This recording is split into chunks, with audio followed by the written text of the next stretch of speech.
Yeah, I mean, clearly the White House, they are the hostile actors, whether we're talking about the Epstein files and them not coming out, or whether we're talking about him unlawfully going into various minority-controlled cities. And honestly, the list goes on.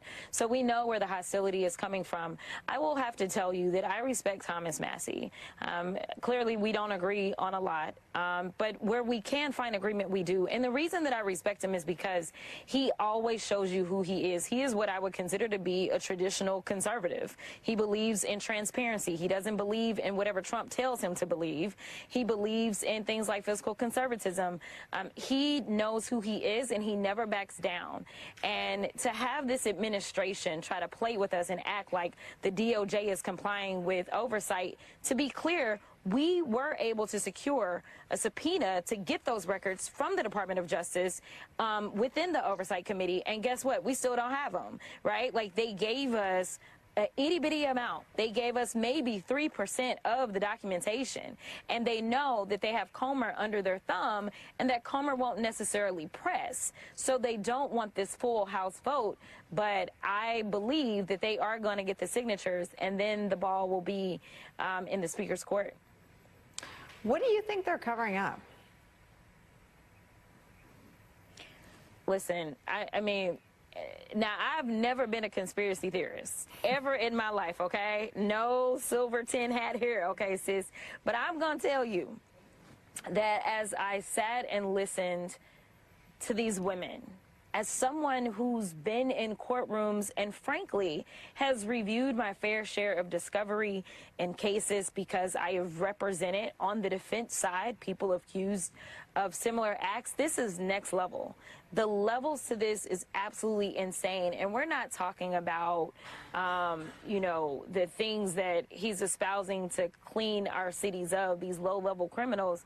We are talking about, for instance, let me tell you, there was a story of, I'll try to make it quick, there was a story of a young lady who ended up encountering Epstein as he was incarcerated in 2008 in Florida because he set up a sham company, and he was able to then be on work release to his sham company. And while on work release, meaning that he was absolutely being monitored, but he wasn't, he was still abusing women. That is the level. We're talking about them doing fake immigration documents and getting girls from Russia, from Ukraine.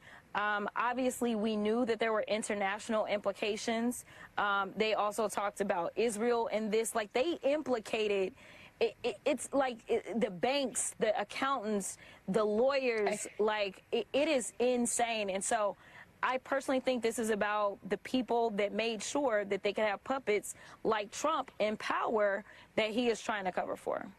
Congresswoman, what questions do you have for Alex Acosta, who does this extraordinary sweetheart deal that I think puts in motion the extraordinary circumstances around that work release, where I'd never heard this before, but he's allowed to continue to abuse women?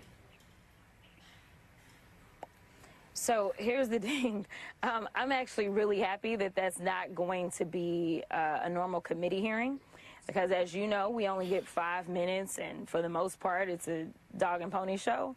It's going to be behind closed doors, a transcribed interview. I would have preferred an actual deposition where perjury would be clearly on the table. If for some reason he was not truthful and forthcoming, and we were able to back that up as we go through this process of interviewing various witnesses. So first of all, I want to know, I will be very methodical and be a real lawyer, right? To the extent that I want to know who all was working with you. I want to know what their jobs were. And the reason that I'm going to need that foundational information is so that we can then go and dig and talk to those people as well. It's a puzzle piece when you are trying to build a case, right?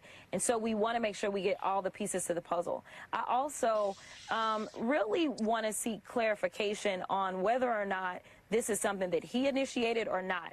I also want answers to questions about the fact that it was clear that he violated federal law. That was made clear in the lawsuit that the survivors ended up filing because he failed to notify them. the timeline is very interesting. What they ended up doing is saying, you know what? They signed off on the no pros agreement, the null pros agreement, right, to not prosecute him.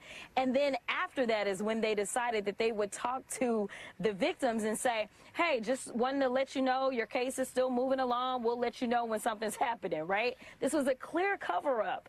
And so I want to really dig into his thought process and find out if this is something that he consistently did.